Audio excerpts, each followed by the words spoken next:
আজ আপনাদের সাথে একটি ঐতিহাসিক মসজিদের পরিচয় করিয়ে দেব। এটি হলো কক্সবাজার প্রাণকেন্দ্রে অবস্থিত বদর মুকাম জামা মসজিদ। এই মসজিদের অবস্থান হলো কক্সবাজার মডেল থানায় পশ্চিম পাশে অবস্থিত। কক্সবাজার মডেল থানা রোডের শেষ প্রান্তে গিয়ে পুরাতন কস্তুরঘাট সংলগ্ন এবং বর্তমান কুশকুল নতুন ব্রিজের পাশে অবস্থিত এই ঐতিহাসিক বদর মুকাম জামা মসজিদ। এই ঐতিহাসিক বদর মুকাম জামা মসজিদটি তিনতলা বিশিষ্ট। পাশে আছে মহিলাদের জন্য নামাজ পড়ার ব্যবস্থা, মাদ্রাসা এবং একটি আধুনিক লাইব্রেরি। তার এই উত্তর পাশে আছে ইমাম মুয়াজ্জিন এবং খতিবদের জন্য থাকার ব্যবস্থা আছে। একটি সুশৃঙ্খল সামনে আছে একটি সুশৃঙ্খল খোলা মাঠ। তিনতলা বিশিষ্ট এই মসজিদে প্রায় 10,000 থেকে 12,000 মুসল্লি নামাজ পড়তে পারে। এই মসজিদের একটি ঐতিহাসিক নাম ছিল, এই মসজিদের পুরাতন নাম ছিল সেরেঙ্গা মসজিদ। এই সেরেঙ্গা মসজিদ আগে ছিল জরাজীর্ণ অবস্থায়। হঠাৎ করে একটা আগন্তুক আউলিয়া, যার নাম বদর আউলিয়া নামে পরিচিত, তিনি এই স্থানে সেরেঙ্গা মসজিদের স্থানে অবস্থান করে কিছুদিন এই মসজিদের খেদমত করে মসজিদকে উত্তরোত্তর উন্নত করেন। তাই এই মসজিদের নাম হয়েছে সেরেঙ্গা মসজিদ থেকে বদর মুকাম জামা মসজিদ। আর আজকে কক্সবাজারের আধুনিক স্থাপত্যের মধ্যে এই মসজিদ একটি অনন্য উদাহরণ হয়ে থাকবে ইনশাল্লাহ। আজ পবিত্র শুক্রবার, জুমার দিনে আমরা কয়েকজন বন্ধু মিলে এখানে কক্সবাজার বদর মুকাম জামা মসজিদে জুমা পড়তে আসছি। আজকে আপনাদের সাথে এই বদর মুকাম মসজিদের ইতিহাস শেয়ার করব। দয়া করে একটু ধৈর্য ধরে শুনবেন সবাই। এটা হলো কক্সবাজারের পুরাতন মসজিদের মধ্যে অন্যতম। এই বদর মুকাম মসজিদটি অবস্থিত কক্সবাজার থানা রোডের একদম শেষ প্রান্তে এবং পুরাতন কস্তুরঘাট ব্রিজের সাথেই অবস্থিত হয়। পুরাতন কস্তুরঘাট সংলগ্ন এই মসজিদটি অবস্থিত। 1751 সালে এই মসজিদটি স্থাপিত হয়। এই মসজিদের পুরাতন নাম ছিল সেরেঙ্গা মসজিদ। এই সেরেঙ্গা মসজিদটি প্রথমে একটু জরাজীর্ণ অবস্থায় ছিল। হঠাৎ করে এক আগন্তুক, বদর আউলিয়া নামে এক আগন্তুক আউলিয়া এই সেরেঙ্গা মসজিদে কিছুদিন অবস্থান করেন এবং এই মসজিদের খেদমত শুরু করেন। তখন থেকে এটা বদর মুকাম নামে, অর্থাৎ এই মুকামেই তিনি অবস্থান করছিল বলে এই মসজিদের নাম বদর মুকাম হিসাবে প্রতিষ্ঠিত হয়েছে। এই বদর মুকাম মসজিদ এখন বাংলাদেশের তথা কক্সবাজারের একটি পুরাতন মসজিদের মধ্যে অন্যতম। এখানে এই মসজিদের মধ্যে রয়েছে অনেক ফ্যাসিলিটি, অনেক সুযোগ সুবিধা রয়েছে। এখানে আছে একটি লাইব্রেরি, আর আছে মেয়েদের জন্য আলাদা নামাজ পড়ার ব্যবস্থা এবং ইমামদের জন্য ইমাম মুয়াজ্জিন খতিবাদের জন্য থাকার ব্যবস্থা। তিনতলায় অবস্থিত এই মসজিদটির একটি শৌচাগার আছে উজু করার জন্য, বিশাল শৌচাগার। এখানে শত শত মুসল্লি একসাথে একটি বিরাট হাউস আছে উজু করার জন্য। এই মসজিদে এই হাউসে শত শত মুসল্লি একসাথে উজু করা যায়। আর এই মসজিদে একসাথে প্রায় 10,000 মুসল্লি নামাজ পড়তে পারে। মসজিদের মসজিদে সংকুলান না হয় অনেক সময় রাস্তায়ও এই নামাজ পড়ে। এই মসজিদে প্রতি শুক্রবারে প্রায় হাজার মুসল্লি বাইরে থেকেও নামাজ পড়তে আসে। এখানে পাবলিকের অনুদানে, অর্থাৎ জনসাধারণের এই মসজিদ চলে। অনেক সুন্দর মসজিদ। আমরা একটু পরে ভিতরে এই মসজিদটি আপনাদেরকে দেখাবো। এই মসজিদের আরও অনেক ইতিহাস আছে। ক্রমান্বয়ে ইতিহাসগুলো আপনারা জানতে পারবেন পুরো ভিডিওটি দেখলে। এই মসজিদের বর্তমান বর্তমান অবস্থা খুবই সুন্দর সুন্দর এবং পরিপূর্ণ। এখানে একটা মসজিদের এবং মুসল্লিদের সব ধরনের সুযোগ সুবিধা রয়েছে।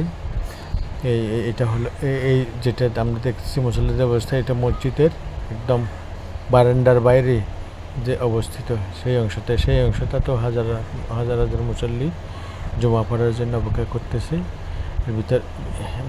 ভিতরে বারান্দা, তারপরে আছে মসজিদের মূল ঘর। এই মসজিদটি 3 তলা বিশিষ্ট।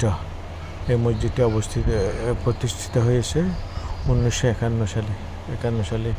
এই বদামকা মসজিদটি পারিপার্শ্বিক পরিবেশ এবং আশেপাশে আবাসিক ব্যবস্থা খুবই সৌন্দর্য।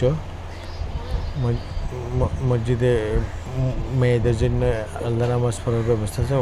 ওখানেও প্রায় 1000 খানিক মেয়ে মুসল্লি, মহিলা মুসল্লি নামাজ পড়তে পারি। আপনাদেরকে এর আগে একটু আগে আমি দেখাইছি। আর আছে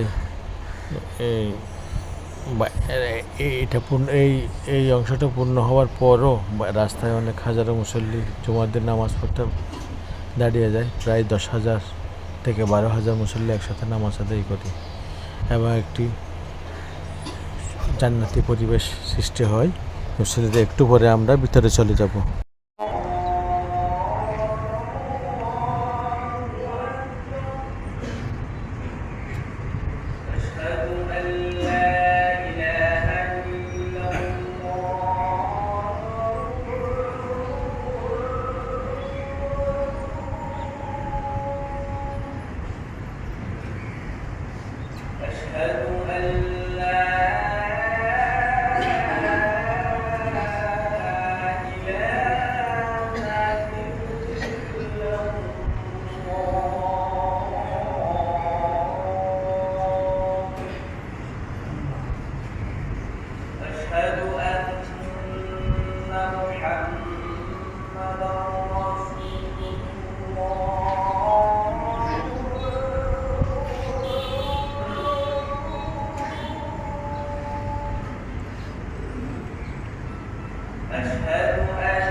ولذلك مدح الشرع السمع وحث عليه وقال صلى الله عليه وسلم: من يضمن ما بين يديه وما بين رجليه أتملك الجنة. وقال عليه الصلاة والسلام: سباب المسلم فسوق ورجاله. وقال عليه الصلاة والسلام: لا تدخل الجنة بغتة. وقال عليه الصلاة والسلام: إن السوق كفر، وإن الكفر يهدي إلى الجنة، وإن الكفر كفر، وإن الكفر يهدي إلى النار. وقال عليه الصلاة والسلام: أتدرون ما الغيبة؟ قالوا: الله ورسوله والعالم. قال: قال: الذكر كما قبل بما قيل: يا خالد إن كان في أخيه. قال: إن كان فيه ما تقول فقد ارتدى، وإن لم يكن فيه ما تقول فقد فحت. وقال عليه الصلاة والسلام: من سمع نجا. وقال عليه الصلاة والسلام: من حسن إسلام المرء ترك ما لا يعنيه. وقال عليه الصلاة والسلام: من كان ذا عذر في الدنيا كان له يوم القيامة لسان منا. وقال عليه الصلاة والسلام: من عير أو بذنب لم يمت حتى يعمل، يعني بذنب قد تاب. وقال عليه الصلاة والسلام: لا تظهر الشماتة لأخيك ويرحمه الله ويرتدي. وقال عليه الصلاة والسلام: إذا مدح الفاسق غضب الله تعالى ونزل عرش. أعوذ بالله من الشيطان الرجيم. قال: من قول إلا لديه رقيب عتيد.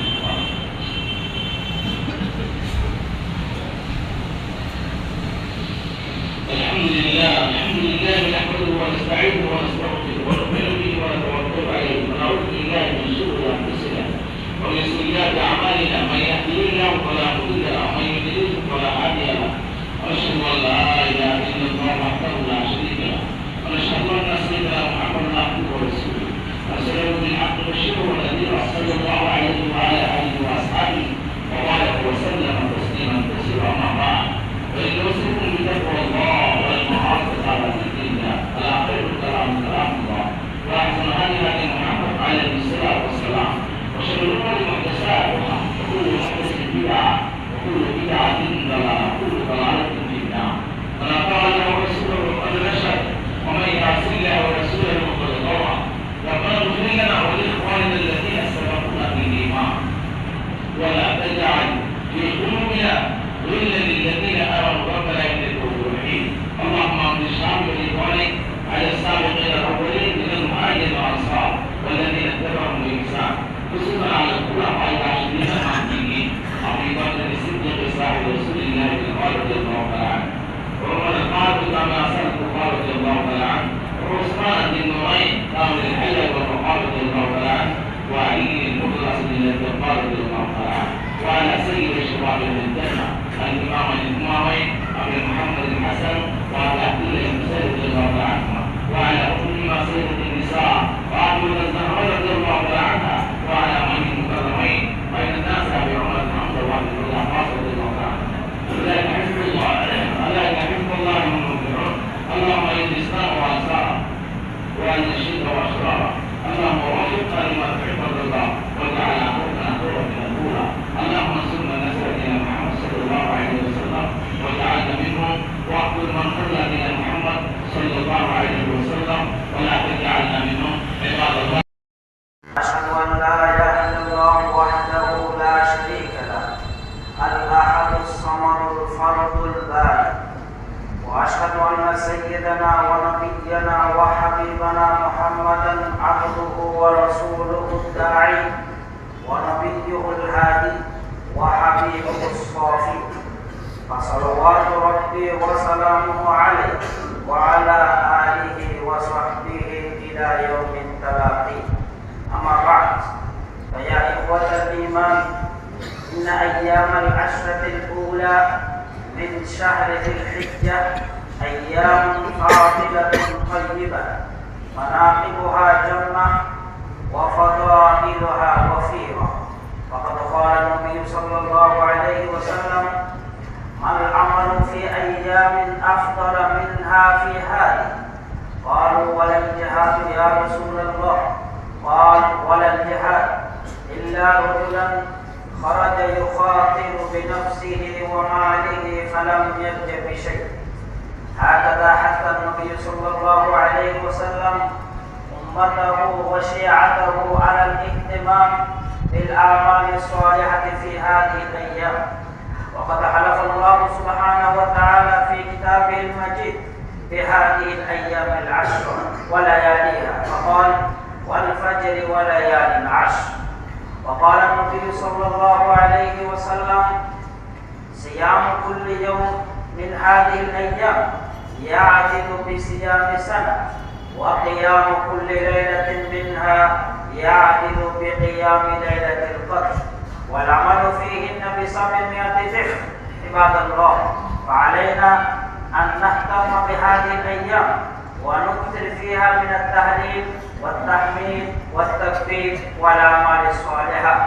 عباد الله رحمكم الله، أقول قولي هذا وأستغفر الله لي ولكم، وأسأل أن ينفعني وإياكم بالآيات والذكر الحكيم، وأن يهدينا سبيل الهدى والرشاد والفلاح والنجاح والسعادة والهناء، واستغفروه إنه تعالى غفور رحيم.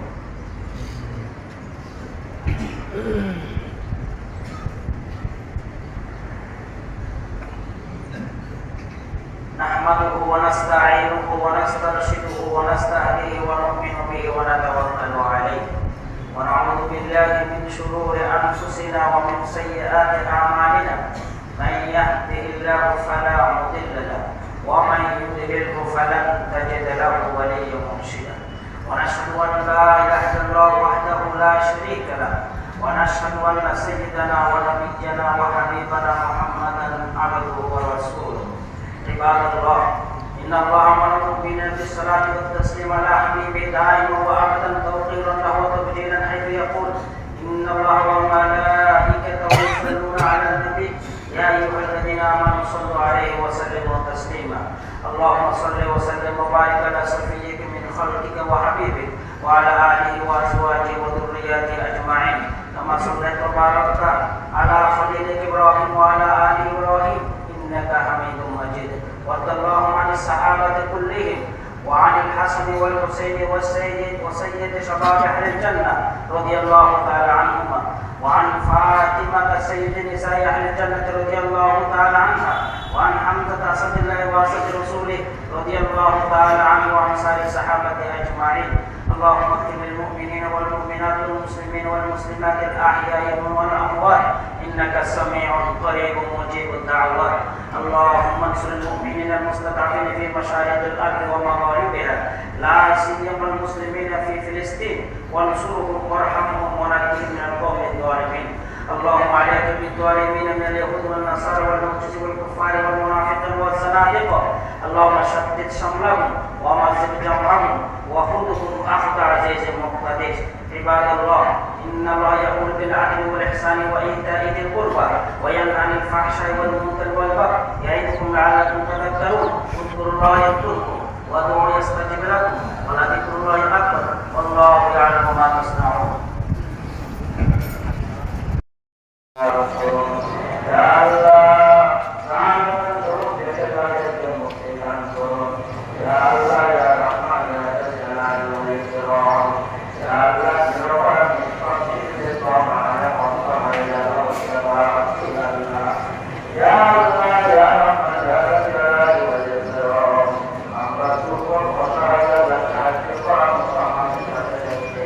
Allah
হুম।